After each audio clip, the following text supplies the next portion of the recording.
हर खबर पर रहेगी हमारी नजर, इसलिए हम लेकर आए हैं आज की ताजा खबर। आदाब, मैं हूं आपके साथ सना वारिस। आज की ताजा खबर में जिन खबरों पर हमारी खास नजर रहेगी उनमें सबसे अहम खबर महाराष्ट्र के सियासी ड्रामे से जुड़ी हुई है। महाराष्ट्र में हुकूमत साजी के लिए कोशिशें चल रही हैं। गवर्नर ने एनसीपी को हुकूमत तश्कील देने के लिए दावत दी है। वहीं शिवसेना को मजीद वक्त देने से इनकार कर दिया है, जबकि कांग्रेस एनसीपी आज शिवसेना को हिमायत देने पर फैसला करेंगे। दूसरी खबर वादी कश्मीर से जुड़ी हुई है। आज से दोबारा रेल खिदमत बहाल हो रही हैं। दफा 370 की मनसूखी के बाद रेल खिदमत को बंद कर दिया गया था। इस ताल्लुक से कल ट्रेन का ट्रायल रन किया गया था। तीसरी खबर भी जम्मू कश्मीर से ही जुड़ी हुई है। जिला गांधरबल के कोलनगुंड इलाके में फोर्सेज और मिलिटेंटों के दरमियान इनकाउंटर जारी है, जिसमें अब तक एक मिलिटेंट के मारे जाने की खबर है। चौथी खबर दिल्ली एनसीआर से जुड़ी हुई है। दिल्ली एनसीआर में फिजाई आलूदगी में इजाफा हुआ है। PM 2.5 की सतह से ज्यादा दर्ज किया गया है। लोगों को सांस लेने में तकलीफ हो रही है। पांचवी खबर गुरु नानक जी की जयंती के ताल्लुक से है। आज सिख बिरादरी के लिए बड़ा दिन है। आज गुरु नानक जी की 550वीं जयंती है। इस ताल्लुक से गुरुद्वारों में लंगरों का एहतमाम किया जा रहा है। इसके अलावा कई और खबरें होंगी आज की ताजा खबर में शामिल।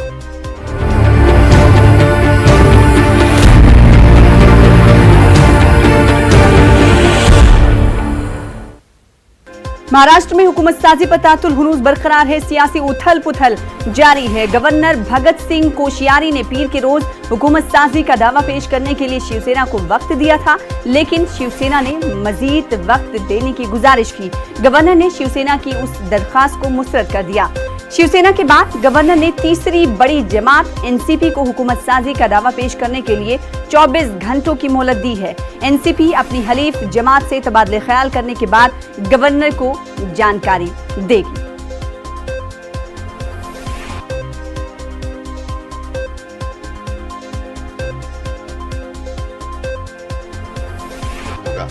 वो क्योंकि स्टेबिलिटी तो होना चाहिए गवर्नमेंट में।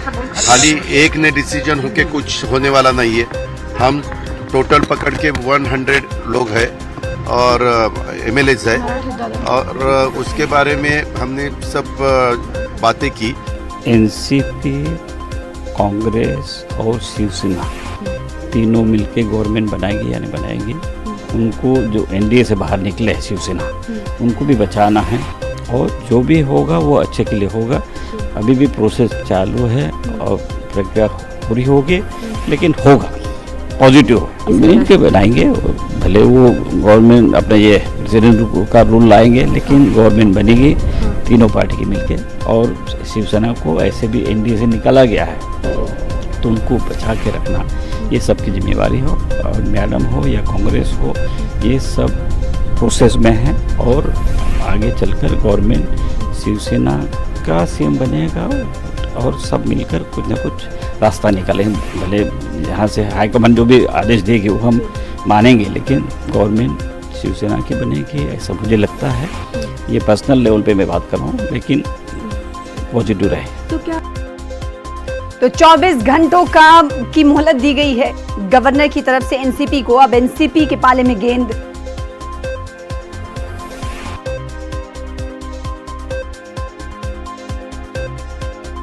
शिवसेना को मोहलत दी थी और आपको बता दें कि उन्हें सरकार बनाने की दावत दी थी, जिसके बाद शिवसेना की तरफ से मजीद मोहलत मांगी गई और इस मोहलत को देने के लिए गवर्नर ने सिरे से इनकार कर दिया, जिसके बाद तीसरी बड़ी पार्टी जो कि एनसीपी है, अब एनसीपी को गवर्नर की तरफ से सरकार बनाने की दावत दी गई है और 24 घंटों की मोहलत दी गई है। यानी लगातार सरकार बनाने पे सस्पेंस बरकरार है। इस बीच आज देखना होगा कि एनसीपी की तरफ से क्या कुछ कदम उठाए जाते हैं। फिलहाल हमारे साथ हमारे नुमाइंदे वसीम अंसारी जुड़ रहे हैं मुंबई से। वसीम, लगातार सस्पेंस हुकूमत साजी को लेकर बरकरार है। अब एनसीपी के पाले में गेंद चली गई है। गवर्नर ने कहा कि 24 घंटे का वक्त है, आप आइए हुकूमत बनाइए।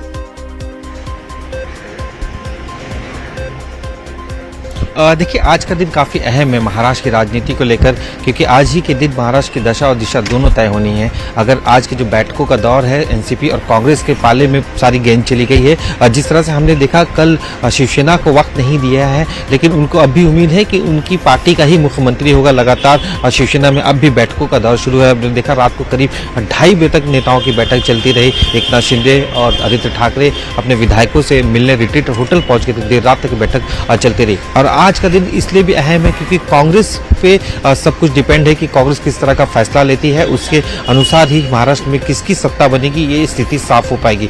अभी करीब 11 बजे के करीब एनसीपी की बैठक होगी सभी विधायक दलों की। उसके बाद 1 बजे के करीब कार्यकारिणी की बैठक होगी, जिसमें शरद पवार मौजूद होंगे। सभी नेताओं से चर्चा करेंगे। एनसीपी के खेमे से शिवसेना को समर्थन देने के लिए पूरी तैयारियां कर ली गई है, लेकिन अब भी कांग्रेस की तरफ से पूरी तरह से समर्थन नहीं मिल पाया है, जिसका इंतजार अभी एनसीपी की तरफ से किया जा रहा है। आज हो सकता है कि कांग्रेस क्या भी अपना शिवसेना जो की मत है चालाकी समझी जाए, मजीद वक्त मांगकर कोई हुकूमत साजी को लेकर फैसला शिवसेना की तरफ से नहीं किया गया, बल्कि गवर्नर से वक्त मांग लिया गया।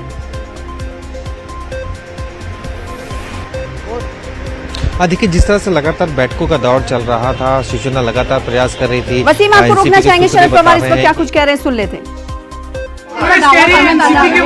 मालिका का फैसला म्हणाले की पवारांनी आपली भूमिका स्पष्ट नाही केली, त्यामुळे आम्हाला पत्र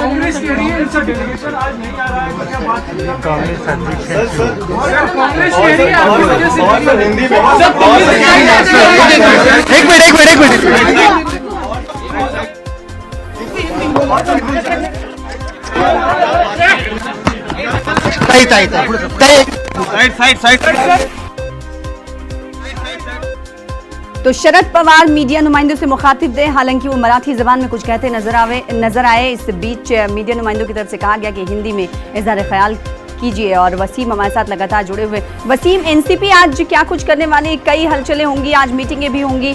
क्या लगता है कि 24 घंटे का जो वक्त दिया गया है उसे एनसीपी यूज करते हुए कुछ ना कुछ जरूर सोल्यूशन निकालेगी?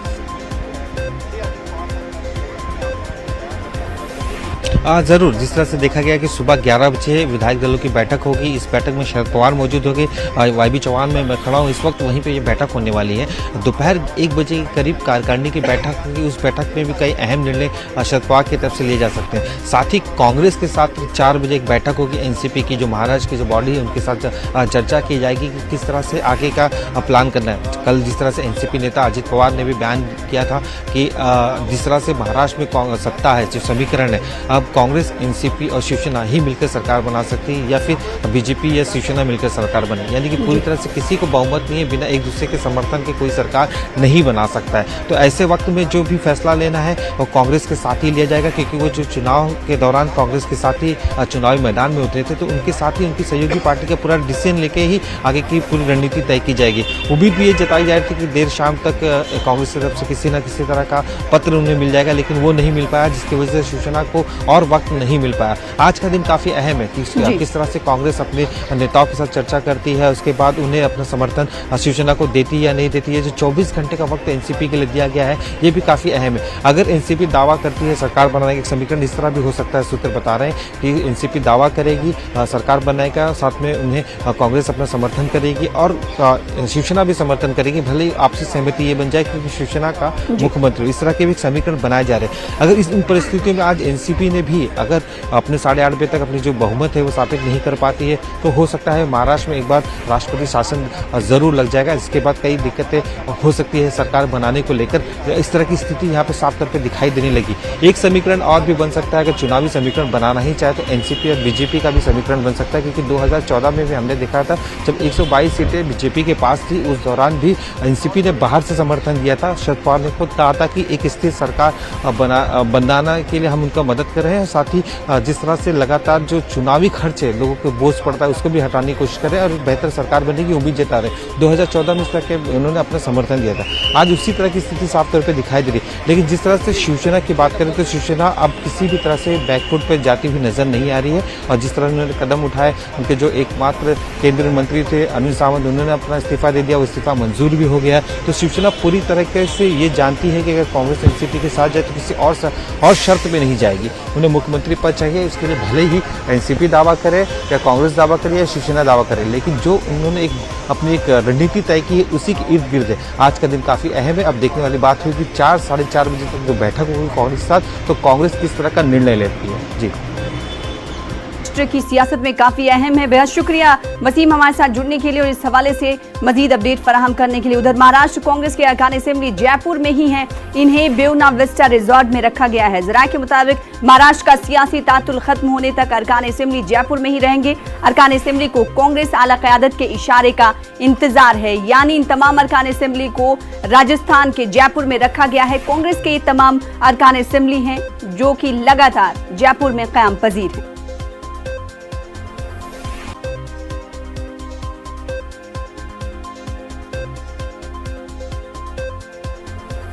और इस वक्त बड़ी खबर जम्मू कश्मीर से आ रही। हिजबुल मुजाहिदीन का खुद साख्ता कमांडर रियाज नाइकू फिर से सरगर्म हो गया है। खुफिया रिपोर्टों में इंकशाफ हुआ है, फौज के ऑपरेशन ऑल आउट के चलते रूपोश हो गया था नाइकू। रियाज नाइकू ने दहशतगर्दों को जनूबी कश्मीर में काम पर लगाया, सरकार की मुआवनत कर रहे पंचों की निशानदही करने को कहा। पुलिस वालों की पहचान करने का भी सौंपा है काम नाइकू ने। तो इस वक्त की बड़ी खबर, हिजबुल मुजाहिदीन का खुद साख्ता कमांडर रियाज नाइकू फिर से सरगर्म हो गया है और इसे कई तरह के काम हिजबुल मुजाहिदीन की तरफ से सौंपे गए हैं। खुफिया रिपोर्ट में इंकशाफ हुआ है कि फौज के ऑपरेशन ऑल आउट के चलते रूपोश हो गया था नाइकू। अब रियाज नाइकू ने दहशतगर्दों को जनूबी कश्मीर में काम पर लगाया है और साथ ही साथ सरकार की मुआवनत कर रहे पंचों को की निशानदही करने को भी कहा है। साथ ही पुलिस वालों की पहचान करने का भी काम सौंपा है नाइकू ने। एक बड़ी खबर, मनोज कौल एडिटर जम्मू कश्मीर से हमारे साथ जुड़ रहे हैं। मनोज कौल, बड़ी खबर, हिजबुल मुजाहिदीन फिर से सरगर्म हो रहा है। जान बिल्कुल सना के कुछ वक्त ये लग रहा था कि रियाज नाइकू जो है अब वो सरगर्म नहीं है। ये भी खबरें आ रही थी कि रियाज नाइकू को एचएम ने हटा के वहाँ पर एक अलग कमांडर नियुक्त किया है, लेकिन अभी खुफिया जानकारी ये मिल रही है कि रियाज नाइकू एक बार से सरगर्म हो गया है और उसने अब ये कोशिश शुरू की है, उसको ये काम दिया गया है कि जो इलाके के 5 सरपंच हैं जो चुने गए हैं उनकी निशानदेही कराई जाए और साथ ही पुलिस वालों की निशानदेही की जाए। ये एक चौंका देने वाली खबर इसलिए है क्योंकि हमने देखा कि पिछले दिनों में जिस तरह से बीडीसी के चुनाव वगैरह हुए जिसमें पंचों और सरपंचों ने बढ़ चढ़ कर हिस्सा ले लिया और बीडीसी के चुनाव पुरअमन तौर पर इख्तिताम पजीर हुए, उसके बाद से ये खबर आ रही है कि रियाज नाइकू को ये काम दिया गया है। जो चीज़ है कि ये जो इंटेलिजेंस रिपोर्ट है, जो खुफिया जराये के हवाले से जो खबर है, उससे ये मतलब निकाला जा सकता है कि जिस तरह से चुनाव हुए और धीरे धीरे हालात मामूल पर लौटने लगे हैं, हिजबुल मुजाहिदीन और जो बाकी मिलिटेंट तंजीमें हैं वो कोशिश ये कर रही है कि किसी भी तरीके से कुछ ऐसी हरकतें अंजाम दी जाए, कुछ ऐसे हालात बनाए जाए ताकि जो वादी में हालात मामूल पर आ रहे हैं वो एक बार फिर से खौफ और दहशत वहाँ फैले। और फिलहाल जो इंटेलिजेंस एजेंसीज हैं ये शेयर किया है पुलिस के साथ और बाकी जो सिक्योरिटी एजेंसीज हैं और सिक्योरिटी एजेंसीज और बाकी पुलिस की जो एजेंसीज है वो कोशिश ये कर रही है कि ये जो कार्रवाई, ये जो इनपुट्स मिले हैं इस पे पूरा उसकी तहकीकात की जाए और उसके बाद रियाज नाइकू की जैसे कि पहले ही पुलिस उसको ढूंढ रही है, हालांकि काफ़ी देर से वो काफ़ी इनएक्टिव हो गया था और ये जैसे मैंने पहले बताया कि ये बताया गया था कि उसे हिजबुल मुजाहिदीन से अलग कर दिया गया है और उसमें कोई और मिलिटेंट तंजीम ज्वाइन कर ली है।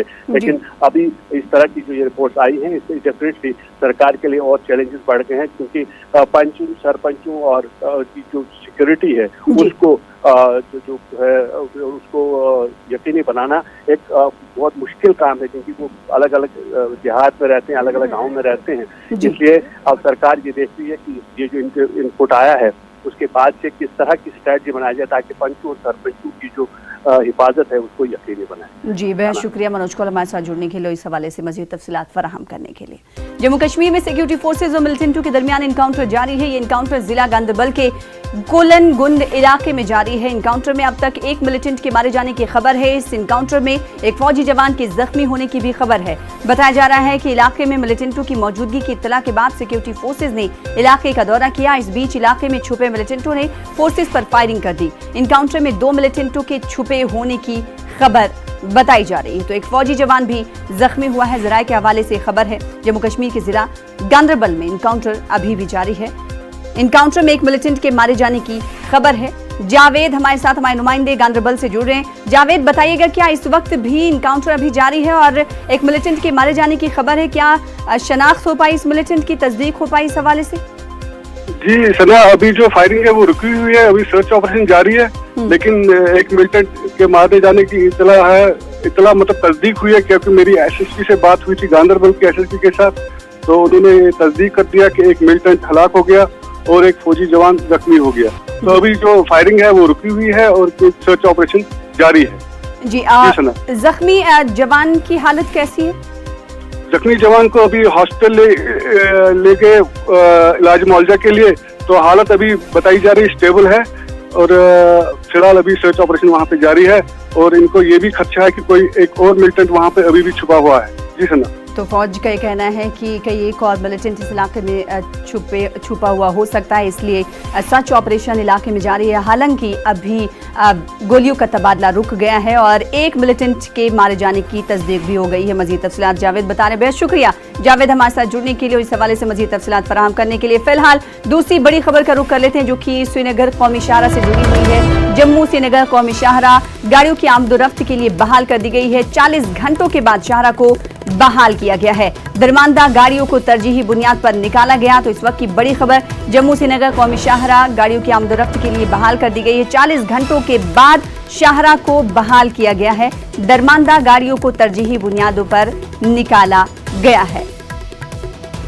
तोदे गिरने की वजह से ये कौमी शाहरा बंद कर दी गई थी और मौसम जिस तरीके से खराब था उसके बाद इस शाहरा को बंद किया गया था। अब गाड़ियों की आमदरफ्त के लिए बहाल कर दिया गया है। 40 घंटों के बाद शाहरा को बहाल किया गया है। दरमानदा गाड़ियों को तरजीही बुनियाद पर निकाला जा रहा है। हमारे साथ हमारे नुमाइंदे बिलाल बाली जुड़ रहे हैं। बिलाल, बताइएगा क्या जिस तरीके से हम तक अपडेट पहुंच पा रही है कि तरजीही बुनियादों पर दरमानदा गाड़ियों को निकाला जा रहा है, क्या सभी गाड़ियों को निकाल दिया गया या फिर इसका सिलसिला जारी है?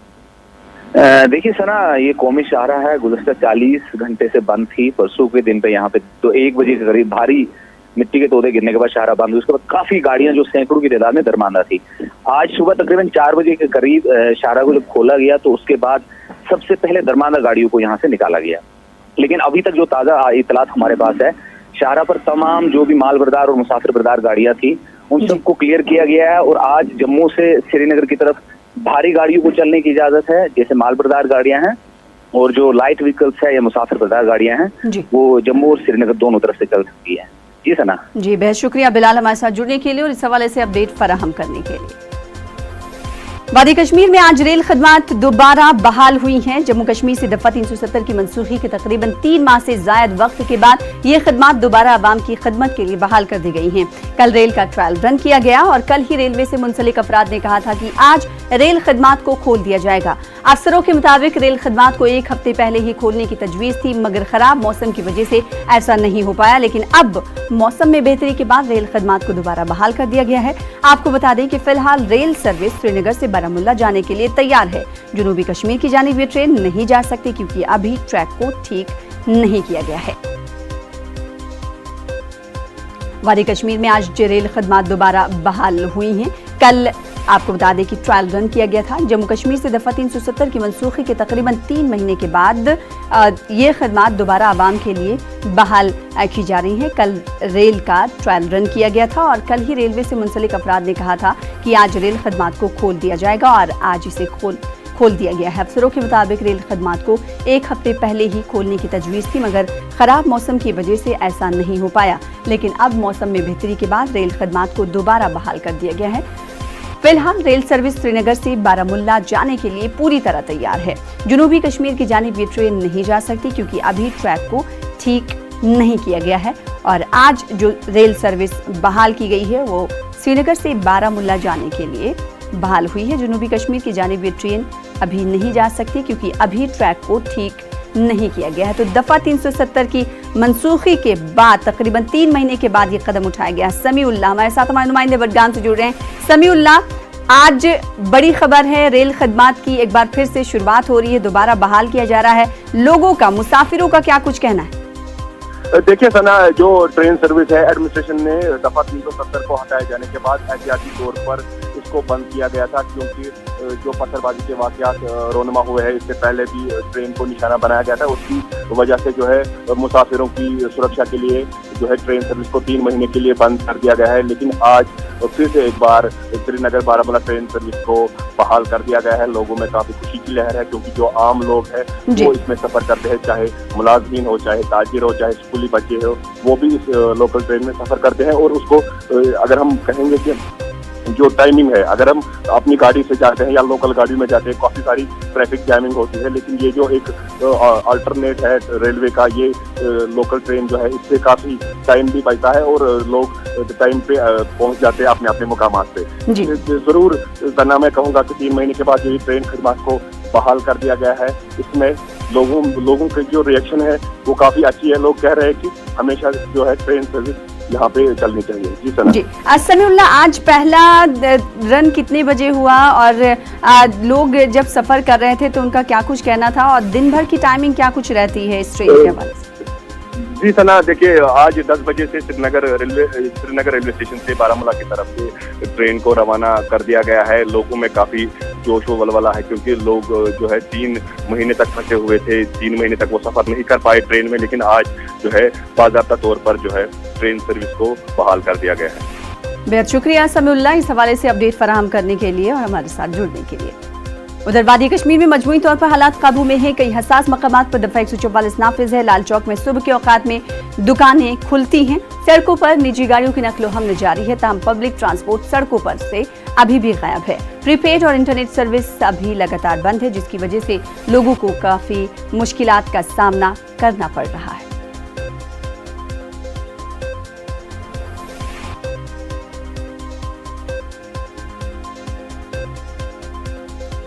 दिवाली के बाद से ही दिल्ली एनसीआर में हुई हवा जहरीली। फिजाई आलूदगी में अभी तक कमी नहीं देखी जा रही है। बीच में तेज हवाओं के चलने की वजह से दिल्ली वालों को थोड़ी राहत मिली थी, लेकिन आज फिजाई आलूदगी की सतह PM 2.5 की सतह से ज्यादा दर्ज की गई है। लोगों को फिजाई आलूदगी में इजाफे की वजह से दिक्कतों का सामना भी करना पड़ रहा है। तो दिवाली के बाद से दिल्ली एनसीआर में फिजाई आलूदगी में एक बार फिर से इजाफा देखा जा रहा है। PM 2.5 की सतह पर देखी जा रही है आलूदगी। दिल्ली एनसीआर में फिजाई आलूदगी में इजाफा दर्ज किया जा रहा है। हमने देखा था कि एयर क्वालिटी इंडेक्स लगातार दिल्ली एनसीआर का खतरनाक सतह पर पहुंच चुका था और अब एक बार फिर से दिल्ली एनसीआर में फिजाई आलूदगी में इजाफा देखा जा रहा है। PM 2.5 की सतह से ज्यादा दर्ज किया जा रहा है। तो दिल्ली की हवा एक बार फिर से जहरीली हो गई है। रवि मिश्रा हमारे साथ एक बार फिर से जुड़ रहे हैं, उनका रुख कर लेते हैं दिल्ली से। रवि, आज फिर दिल्ली की हवा जहरीली नजर आ रही है। आप दिल्ली में मौजूद हैं, आपके पीछे देख पा रहे हैं हम कि धुंध नजर आ रहा है, विजिबिलिटी बिल्कुल कम है।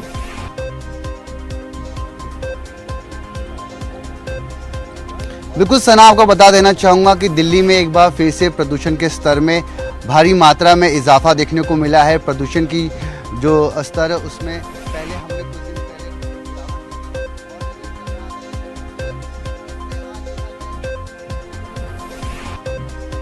रवि, आपकी आवाज हम तक सही तरीके से नहीं आ पा रही है। तस्वीरें इस वक्त रवि हमारे साथ जुड़कर दिखा रहे हैं और तस्वीरों के जरिए आप देख सकते हैं कि विजिबिलिटी काफी कम है।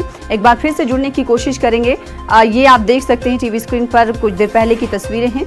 आज PM 2.5 सतह पर दिल्ली की आलूदगी पहुंच चुकी है और लोगों को परेशानियों का सामना करना पड़ रहा है। रवि मिश्रा हमारे साथ हमारे नुमाइंदे जुड़ रहे हैं दिल्ली से, वो तस्वीरें इस वक्त की दिखा रहे हैं। अभी भी धुंध जो है छाई हुई है और लोगों को दिक्कतों का सामना करना पड़ रहा है।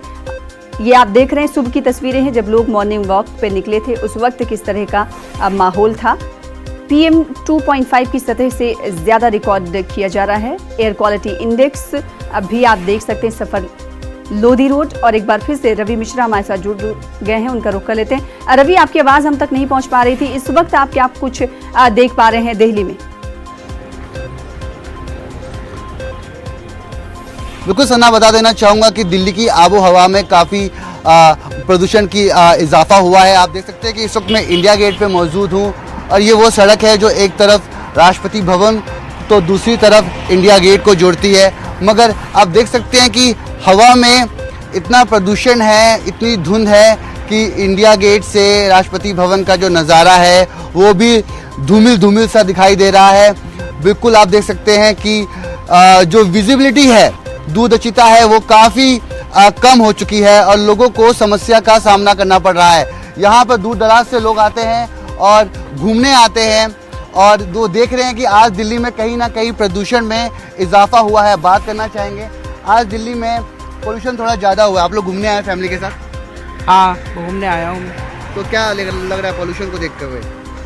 सामान्य लग रहा है, कोई ज़्यादा पोल्यूशन तो लग नहीं रहा है। सुबह की घुटन है जी। मौसम में, कुछ आज घुटन महसूस तो हो रही है, पोल्यूशन तो बढ़ा है। आपको बता देना चाहूँगा कि ये जो धुंध आप देख रहे हैं ये ठंड की वजह से हाँ, नहीं, पोल्यूशन है। पोल्यूशन से है, पर्यावरण का नुकसान तो हो ही रहा है और ये हम सब नागरिकों की ये जिम्मेदारी है कि हम सब सहयोग करें इसको कम करने में। केवल सरकारों का ही काम नहीं है, ये हम सब का भी काम है।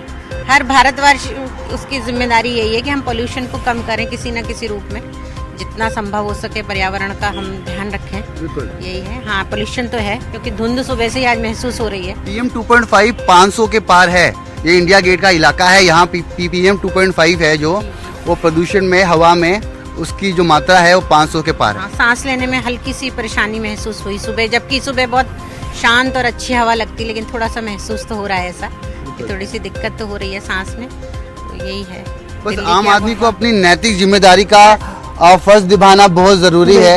यहाँ पर आप देख सकते हैं कि लगातार सुबह सुबह यहाँ पर्यटकों का जो चहल पहल है सना, वो काफी ज्यादा रहता है, मगर आज कहीं ना कहीं पर्यटकों की इस संख्या में कहीं ना कहीं गिरावट देखने को मिल रही है और दूर दराज से जो लोग आ रहे हैं उनका ये भी कहना है कि हवा में थोड़ी प्रदूषण की मात्रा ज्यादा है, जिसके कारण सांस लेने में दिक्कत का सामना करना पड़ रहा है। उनका कहना है कि ये जिम्मेदारी हमारी भी है। बेहद शुक्रिया रवि हमारे साथ जुड़ने के लिए, तस्वीरें दिखाने के लिए। उत्तर प्रदेश के वजीर आला योगी आदित्यनाथ से उलमा वफ्द की मुलाकात हुई। मुलाकात यूपी के वजीर मोहसिन रजा ने मुनज्जम कराई थी, जिसमें अयोध्या पर सुप्रीम कोर्ट के फैसले के पस मंजर में बातचीत हुई।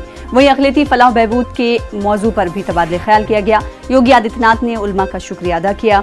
आपको बता दें कि उलमा ने सुप्रीम कोर्ट का फैसला आने से पहले अवाम से अमन अमान बनाए रखने की अपील की थी। योगी आदित्यनाथ से मुलाकात में मौलाना सलमान हुसैनी, मौलाना यूसुफ हुसैनी, मौलाना हमीदुल हसन और मौलाना फरीदुल हसन और उनके रुफका शामिल थे।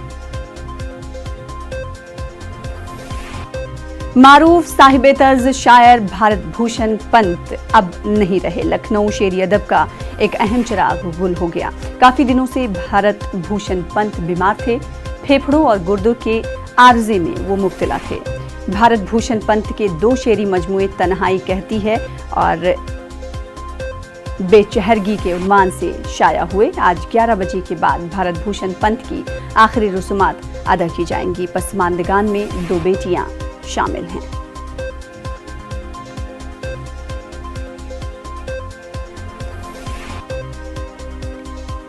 आज की ताज़ा खबर में फिलहाल इसी के साथ इतना ही। मुझे दीजिए इजाजत। मजीद खबरों के लिए आप लॉगिन कर सकते हैं हमारी वेबसाइट पर। आदाब।